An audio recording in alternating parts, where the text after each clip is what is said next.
Hey, everybody. I want to welcome you to Business Insights with Matt Milia. And I'm super excited because there's a movement that is going on in business right now.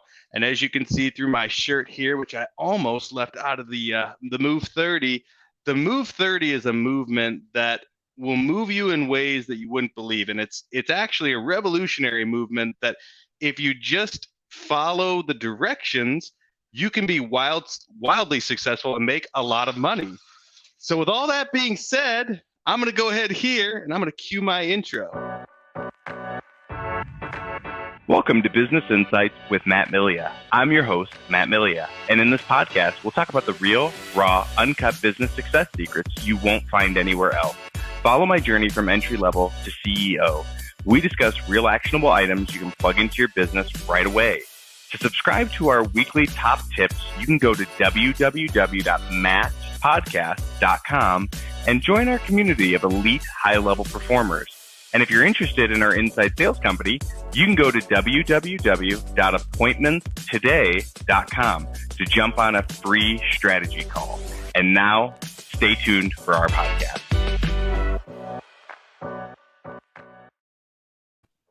All right, I'm with the original founder of Starbucks here, Jason Starbuck. I'm just totally kidding. It's an awesome last name, though. What's up, Jason? How are you? Doing good, man. I'll give you a funny statistic. Since COVID's gone, well, two things that I always say that we'll probably jump into this. Maybe this is my hook, right? But I get it 3 times a day, and people are like, "You ever hear this?" I say, "Yeah, 3 times a day," and I always joke, and I'm like, this is kind of what it feels like to be a celebrity, because they're like, "Oh wow, there's this," and you're really, I'm like, all right, let's move on. That's Then the other one is I always say, they're like, "Oh, your last name's Starbuck." I say, if I do a good job, you'll remember me. If I do a bad job, you'll probably remember me. Right? Well, I'm excited to be here, man. I'm excited to be here. And I appreciate you wearing the shirt, man. I'm super pumped. Yeah, absolutely. And it's a good quality shirt too. We talked about that. So yeah. I appreciate you sending it out. And hey, I support the brand. I like the shirt. So I'm like, hey, I'm going to wear it. So, so Jason, for everyone that's on now, let's talk a little bit. I mean, the Move 30, what inspired it? What is it? Why did you start it? I guess all the above. Go for it. That's awesome, man. Yeah, I appreciate that. First off, I'd say that, thanks a lot for having me on the show, everybody that's here. I'm kind of a storyteller, so if that's okay with you guys, a lot of stuff that I like to do is to kind of correlate things with maybe that makes sense instead of using maybe advertising type things that are going to put you in the state that you want. And so Moved, MOVD, I have a podcast, Moved, Entrepreneur Evolved. And a while back, my original job, or where I started, is I actually started in the car business. Then I worked for Harley Davidson. And then I was living in San Diego. And as I was working for Harley Davidson a couple of years back, I had started some e-commerce businesses. And through that, I'd owned 7 e-commerce businesses. And for everybody that's in here, if it's real estate agents, whoever's on here, I'll pull this all together for you. But with that, at the time, things were just, struggling in my life. The business was kind of doing its thing and I was kind of losing my mind. And so I was living in Encinitas. And what I decided to do was get on my Harley Davidson. I had a road glide and I decided to head out to Sacramento. And for any of you guys that have heard of the Grapevine, this awesome hill. And if you've ever been out there, it's like you start heading up this grade, you've got to make sure you have gas because you'll be in trouble. But as you go through it and you get on the backside, there's like this big hill that kind of takes you down this valley. And the Grapevine has like all of the different pistachios and nuts and vegetation. And it's like so beautiful. And if you're on a motorcycle, I always tell people it's like vanilla hitting your body. And so I would always go there like at 4 a.m. when the sun would come up. And most of the time when I made this trip, it was like this beautiful experience. But this time I was going down and I was like, you know what? I'm always on the move. Like I'm always on the move. And I was always telling people like, I feel skinny fat, meaning like my legs were like a storch, like a bird. And my stomach was totally out. And I'm like, how in the world am I doing this? I have to run 7 e-commerce business. And I just started a consulting business. And so as I was going down there, the journey, as I realized what a broken human I was The journey took me in three areas. One is a physical side. And I found that by moving to Thailand, and I trained Muay Thai and fought Muay Thai, and I learned about density muscle, about really how, we're a society that's lacking strength, maybe not endurance. And so the next thing is I found that on a mental side, that there's a way that we can actually look at the way our businesses are running, and we can start to predict the perfect business that we want. And I know that you and I, Matt, we went through that a little bit ago. We probably can talk a little bit about how that experience went through. But then the third side is I found that people that want to get into momentum, that they want to get to the next stage, is going to take effort that you're not putting in repeatedly. And so what I found through consulting as I came back from Thailand, decided to move to the Philippines and do business there, and in India, I came back and I realized to get entrepreneurs, real estate agents, insurance agents, to get us into momentum, we want to rely on three areas: a physical side, a mental side, and we want a domino, or the thing that moves the thing. By putting those three together, it's almost like you're telling the universe, I'm moving, and you got to go with me. So that's the foundation of the Move 30, a little story about Moved, and there's a little story about myself as well. That's awesome. And I will say, I mean, when I first came to you and you brought it to my attention, I really had no idea what it was. And I kept seeing all these different messages, and I kept seeing all these different people saying how great they was working together with you. And I will say when I first got in, yeah, I was a little skeptical. I didn't really know what to expect. I'm like, well, you know what? I'll give it a shot, because I knew that at the time I was in between coaches, I needed something that could help me reground, recenter, and ultimately refocus and get aligned with, because I believe in life, alignment is everything. It's not just like your business. If your business is not in alignment, if your health's not in alignment, if your relationships are not in alignment, everything tends to over time will suffer if you're not in proper alignment. And I mean, since I got started with you, I mean, I think I dropped about 11 or 12 pounds. I definitely started to feel better. I had more energy. Started to focus more on. I also started to focus on creating more just low. I don't want to say low ticket items, but more or less like a low barrier of entry offer, where I really reanalyzed my products, my services, and what I did. And it made me look at things just totally differently. And I think that really says a lot for what you did. I mean, it helped me grow and build my business as well. I mean, financially, it was better. I had actually one of my best months.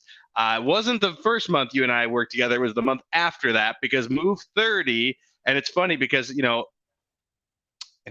people think of the word 30 and they're like, in 30 days, everything gets transformed. Well, I think in 30 days, it's more about building habits, really strong anchoring habits. Would you agree with that, by the way? I do. And I think that there's some interesting things. I think it has to do with season. So being totally transparent, when you and I start, if you said, look, I have these three pieces in play, and we start to put pressure in certain areas, you could have turned that in 5 days. Now let's look at 30 days and saying, look, in these next 30 days, what is the forward motion we can create? Now, the good thing is you had enough wisdom to say it was because of the momentum that I had put forward. And you could say, look, the best month that I had, I just got done with Lewis, and he has a web development business, and he just completed his Move 30, and he literally added $50,000 to his business in the first 30 days. That's and after awesome. we were done, he now tells me, he's like, dude, I play with my kids like I've never played with my kids before. And in the end, when I talk about Moved and we talk about business owners and transformation, there's nothing greater than someone saying I went and played with my kids more. So at the end of the day, what's this really about? It's about getting you in alignment, like you had talked about, so that you can do the fun stuff. Right. Because we don't all do this just to grind it out day in and day out. And for everyone that's watching, highly recommend visit the website here, MOVD Moved 30. And guys, I mean, this was something that definitely was a game changer for me. I really just helped bring a lot of clarity to my business, my life, to how I was spending my days. And I will definitely say that I'm still in the grind mode, but in a very good way, because things are going well. And I am starting to experience some of those freedoms. And my next big hire is going to be a sales rep for my business. So that's the next step that I'm moving towards. But as far as things go for you, Jason, I mean, with this business and with kind of your mindset around this, what is there anything that you feel like is more important than any other elements as far as business and things go? Absolutely. I talk a lot about stacking. And so, when you and we built our stack and we went through that process, what we're really doing is I want to go against this idea that as extremist as we are entrepreneurs, if we like it or not, we're against the fold. We tend to put ourselves in a lot of scenarios. Like, for example, I'm going to now get in shape. So I'm going to go do CrossFit. Okay, well, let's have a conversation here. Do we want to be a CrossFit player, or do we want to be an entrepreneur or a real estate agent or a business owner? Okay. All right. Well, I want to go and learn guitar. Okay, great. That's perfectly fine. But on the other note, here's the problem. Our performance comes directly from our output in our business. And if we perform better, then everything else in our life gets better. And in that, the thing that I would like to share in the correlation of what Moved is if you look at kind of like Nike is to athletes, Moved is to entrepreneurs. And what my passion is to get you at about a 20% baseline, because if I can get you there, then you can literally do anything you want and come back down with a solid baseline. And so as we look at ourselves, try not to look at yourself as saying, what physical output am I trying to look like in the society of saying, I go to the gym every week so I can tell my friends, or I'm trying to lose all this weight. What I would like to share with you is try to find out what are the actions you need to do to be strong as an entrepreneur, business owner, real estate agent. That might even only be 20 push-ups a day. What is that? And once we can micro that down, then you get to the baseline and you actually feel solid. And that's really what you want. You also talked about, and this kind of stuck with me, and it's one things you said that really stuck with me. It was like, you have to put on this armor. You want to talk a little bit about that? You remember what I'm talking about? Yeah, for sure. So if you look at like wind and fire and water, if you look at those three things, there are three elements that produce energy. And if we look at these three things, the reason that I look at these, stacking of these three things is because there's small things that you can actually do. One of the things in the program that I try to do is I have conversations with people and they say to me, hey, I'll do this and I'll do that. And I literally say, okay, well, can I take 5 off of that? And they're like, wait a minute, aren't you supposed to be the one encouraging me? I say, actually, I am. Because what I'm doing is I'm combating the quitting that you're going to do on day 9. Yeah. And if I can remove as many of those things down to the minimal amount, then really your only resistance is saying, I'm just not willing to do this shit. Right. I don't care enough. I mean, there's got to be a point. If I told you do 1 push-up a day for the rest of your life, it will benefit you. And we know scientifically it will, and it will. If we don't do it, then we just know there's a formula. We're just not doing it.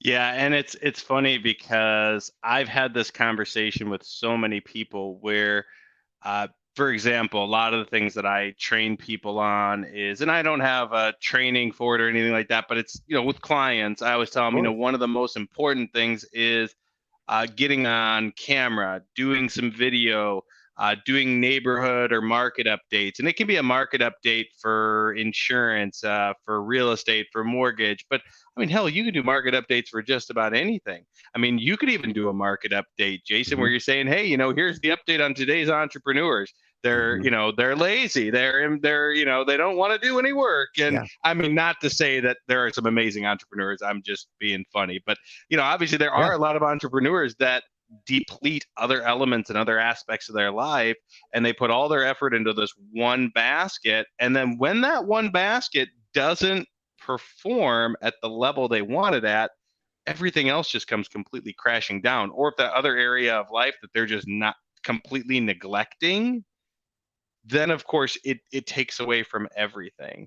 That's one of the big takeaways I had from what you had put together, because the funny thing is, I would go to the gym, but I would spend an hour and a half sometimes at the gym. And it wasn't, when I say an hour and a half, that wasn't me physically at the gym for an hour and a half. There were times where, I mean, you got 20 minutes, 15 minutes, let's say 30 minutes of a car ride. Then Yeah. by the time you get into the gym, you've got yourself another, okay, I got to get into my clothes. I got to go in. I got to check in with my phone. Let's call that 10 minutes. So now we've got 50 minutes. Within that 50 minutes, you know, tying the shoes, getting ready to play basketball, then getting ready to do some lifting. And yeah, that's great. But I just shot an hour and a half when I could have literally Yeah. taken the same 30, 40, 50 minutes at home. Mhm. Can't really play basketball at home, which I mean, I like That's doing. true. So that's, I mean, I could But put a again, hoop that's in the my thing. yard. I think it's Yeah. a great Right. conversation because I think what you brought up is this. Do you want to be someone that goes to the gym? Okay, then let's say you're a gym person. Right. That's a totally different description of what you need to get as an entrepreneur, business owner, real estate agent, or somebody that's actually working. That is not what you need to do. What we need to do is look at what can we do where we feel comfortable doing workouts without any products, without any weights, without anything. Because if without a video of 1987's greatest aerobic hits, what we Right. need, what we need is just resistance.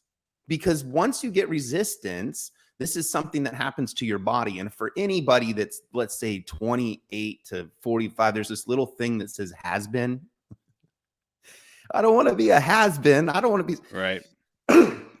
And as you start to hit that age, here's the equation for you. It's this: give yourselves a foundation of strength. Because as you go through those years, if you have a baseline of strength, when your buddy calls and says, dude, we're going to play softball for the next 90 days, you're not going to think, oh, my back, oh, my leg. I know we have Right. injuries, guys. I'm not going to say that. But what you're going to do is you're going to say, I can't do it because I have something scheduled. But you're not going to say, I can't do it because I don't feel like I'm strong enough anymore. That's what I want.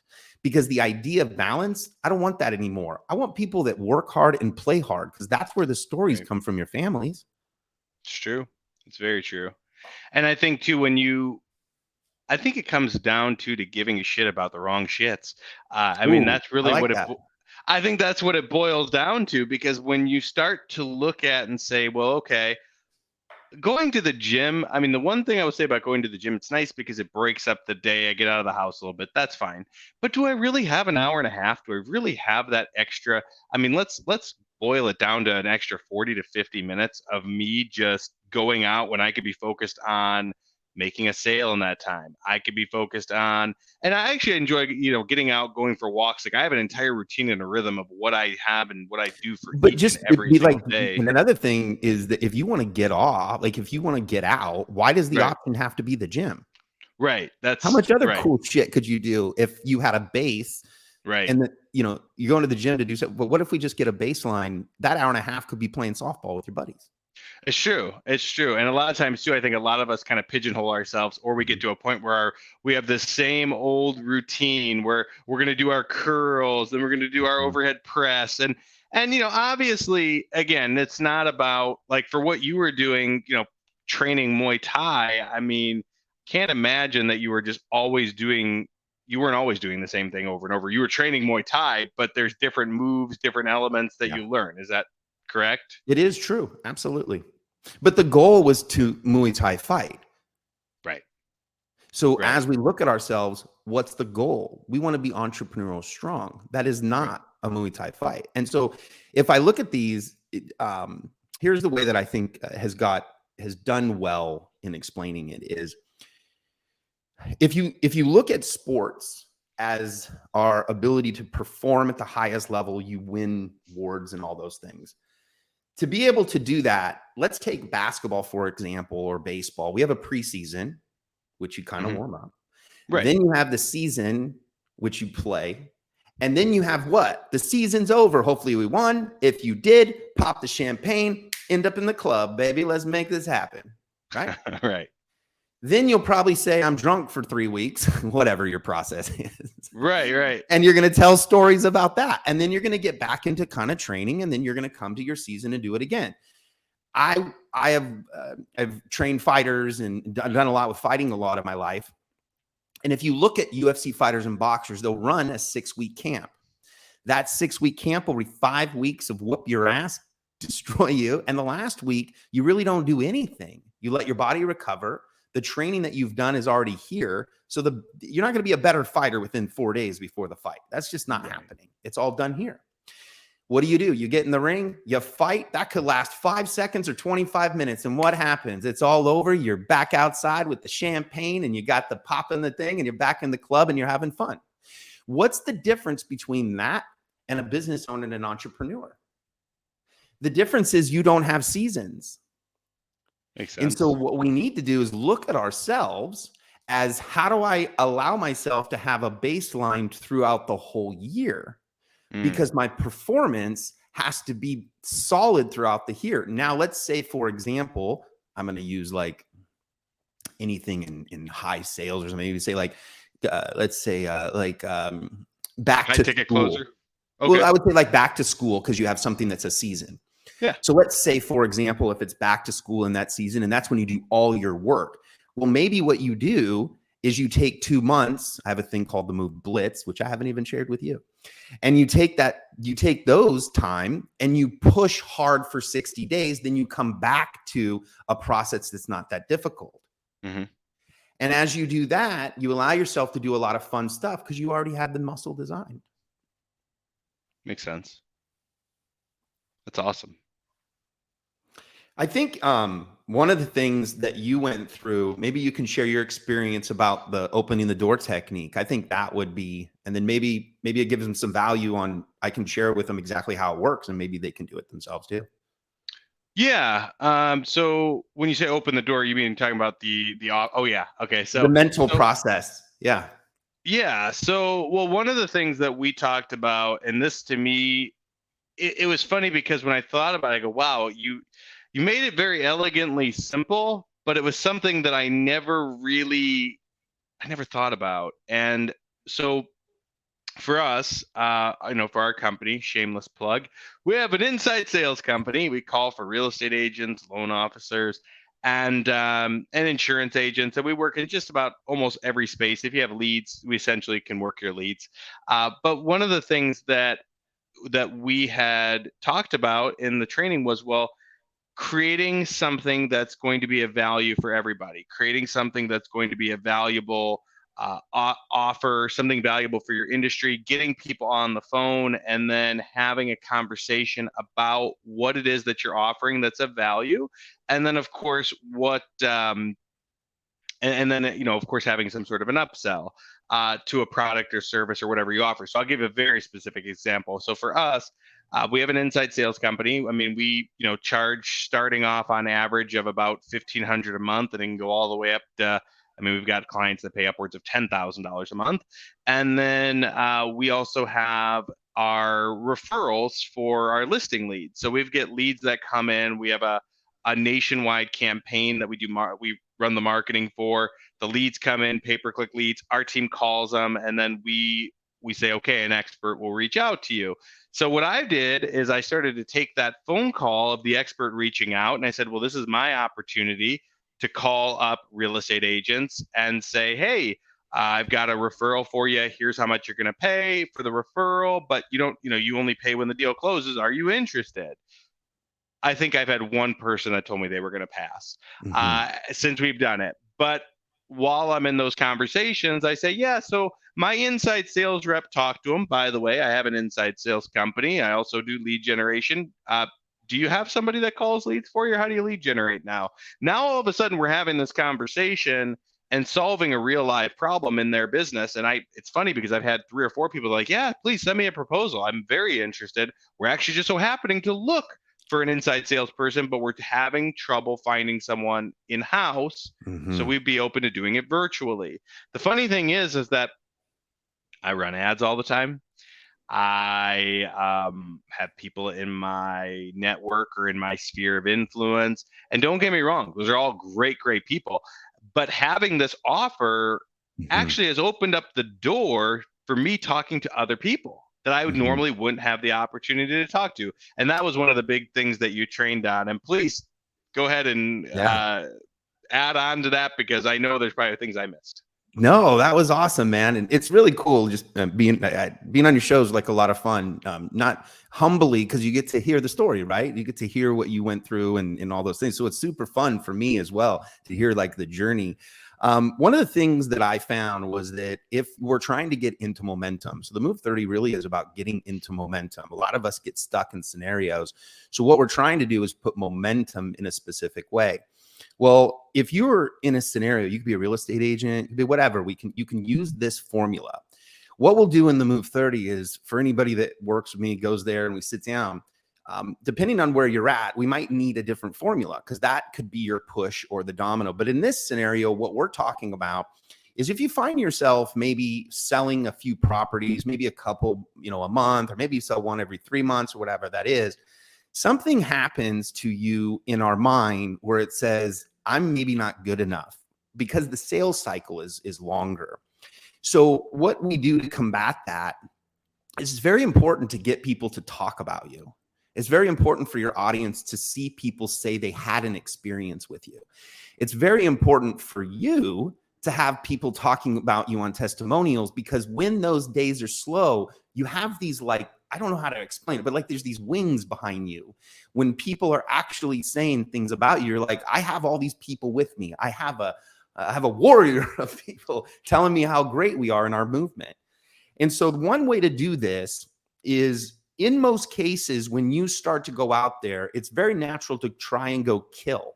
So what you're doing is you see all the prey out there, you want to get a hold of the lead, or you maybe want to get a hold of them and you want to basically just close them. It's a very good feeling. I understand. But how about this?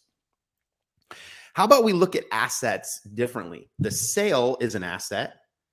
The actual testimonial is an asset. And the relationship you create through this process is a relationship.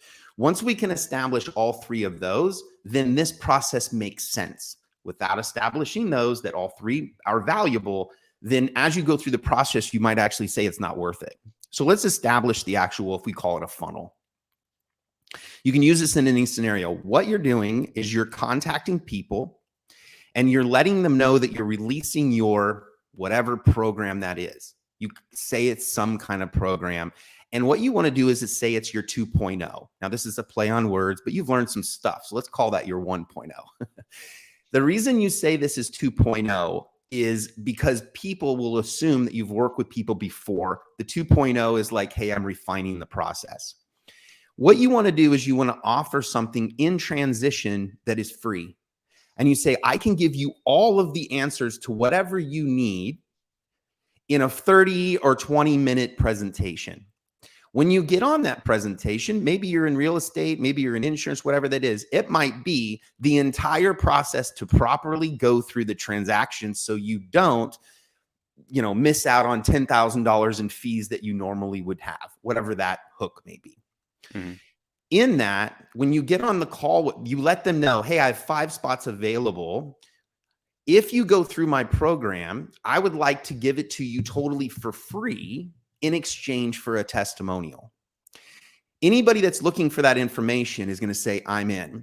Those numbers are about 5%. So if you guys want to run some numbers on that, then what happens is they come into the bucket and you do the free thing for them. Give them all the education. Don't hold back.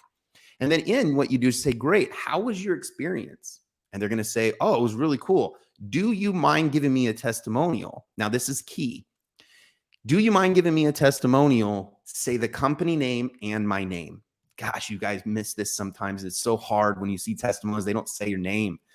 So get them to say your name.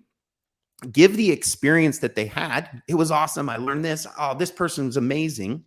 Then you take that testimonial and you start looping it on the front end of your messages. And now you've decreased the actual objections that people have. And then you start to flow better because you have barriers of entry that are going down. At the very end, this is why basically it's get a testimonial and get cash, is at the end you say, hey, by the way, most people that go through this end up wanting to work with me anyways. Would you like for me to share with you how they work with me? Of course they do. What are you going to say? No. Right. You flip the screen, you put them in a different, in your mind, you're putting them into a kind of a sales mode. And then from there, you give them the exact process. I found through this funnel, I've done it a bunch of times, I'll close 40% of the people after the free call. That's crazy. And then after that, the people that gave the testimonial, I'm not only getting 40% of the people that bought, I didn't put them down. Now, if you want to get even sweeter, you send them an email 3 days later, take off 10% or 20% and say it's a one-time opportunity or Right. it's closing out. So now you've gone through scarcity. You've also gone through value, and you've also gotten something from them. So if you've given something, they're going to want to owe you. And that's how Right. those relationships work. So that's in a long-winded way. You can use that in anything. Oh yeah. And like I said, it's completely changed because that was one of the things that when we first started working together, a lot of my leads would come from either word of mouth, which is great. Don't get me wrong. Word of mouth is amazing. I mean, if you can run your entire business off word of mouth and never spend a marketing dollar ever again, do it. But it's not always consistent. And like you said, if you don't get that buzz, you don't have someone talking about you, or you don't consistently have it.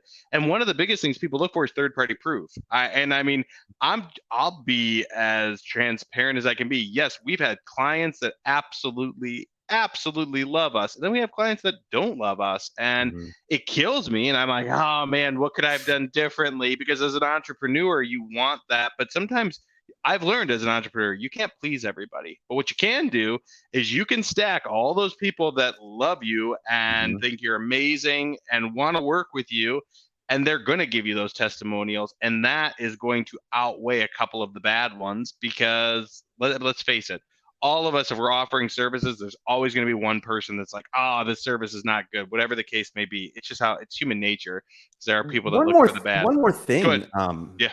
that I'll add to that is this: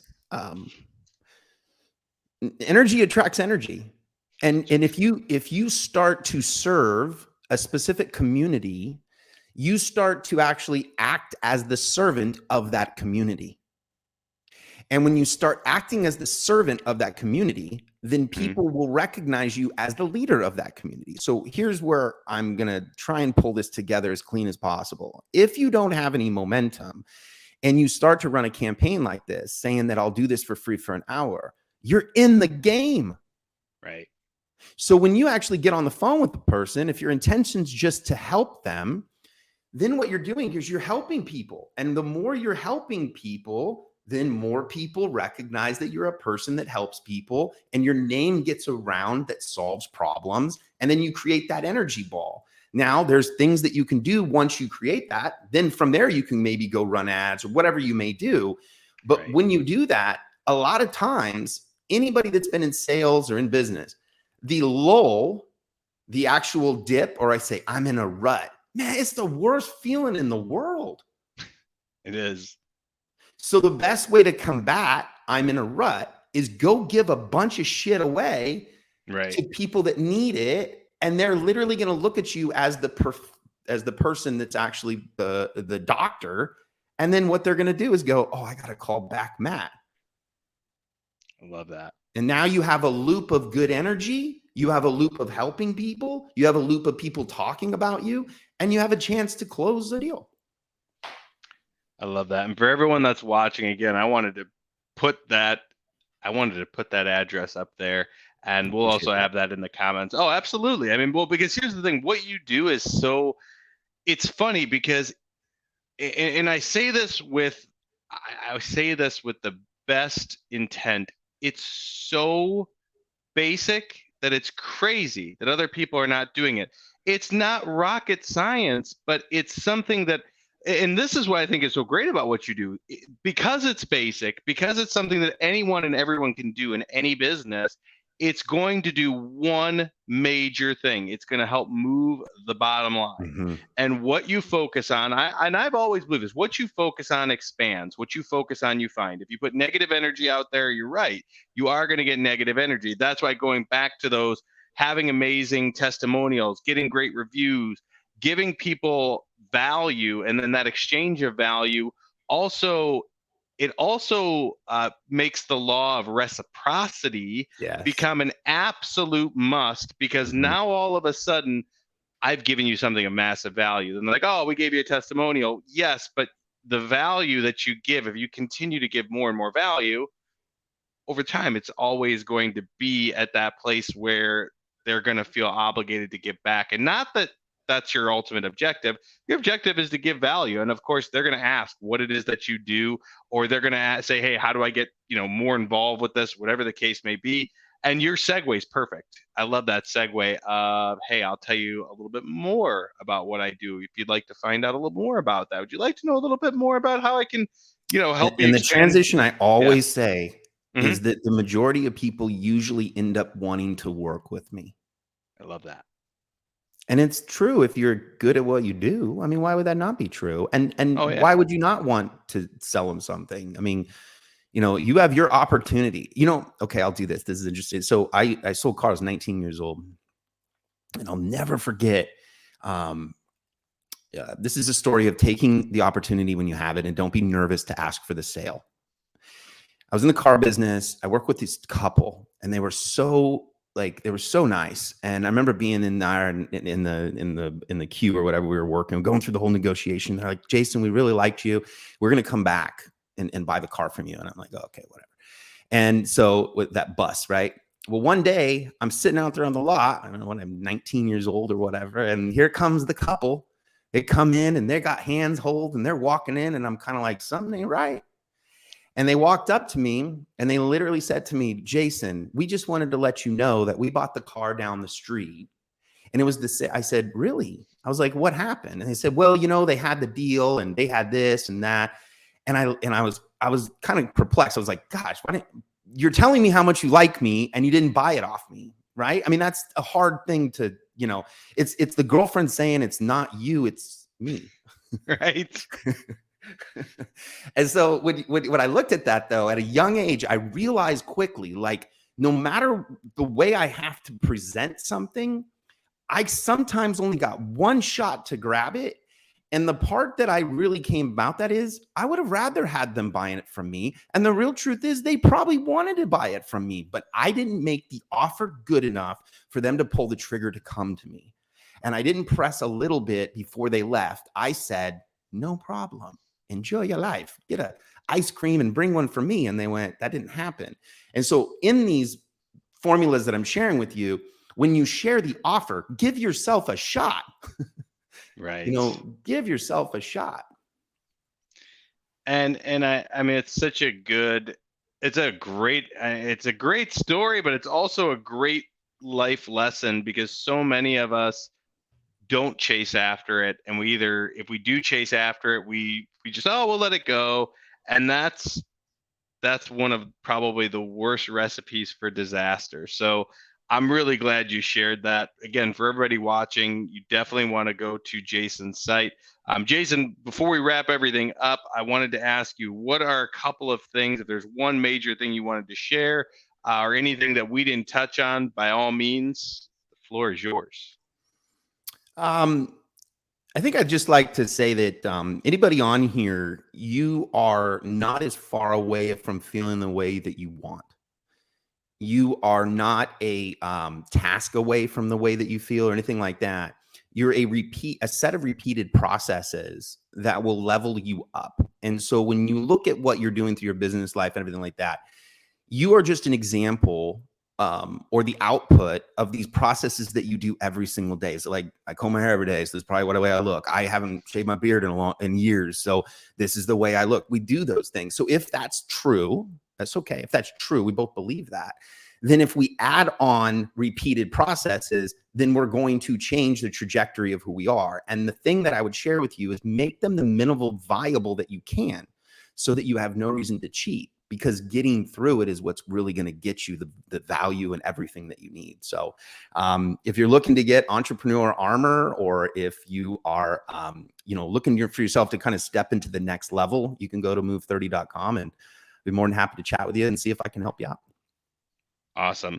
Well, and I want to add one very last thing. A lot of, and I want to summarize it, because one of the things that you reminded me of is a lot of consistent actions that are specifically focused on the outcome that I'm trying to achieve is a lot better than trying to do a lot of things and living and operating in absolute chaos. And I think that that's really one of the big takeaways that I've had. And it was one of those just, I guess I would say, an aha moment. It was one of those just eye openers where I thought about it and said, if I could just condense time, which there is a way to condense time. Mhm. And a lot of us, though, we focus on, like I said, we give a shit about the wrong shits. We Yeah. we invest in the wrong things. We look at the wrong things. We put our actions and activities into the wrong things. But if you look at those 3 to 4 actions and activities that move the needle in your business and ultimately in your life, what are those 3 to 4 things and Mhm. how do you bridge the gap? And that, I believe, is what Move 30 is.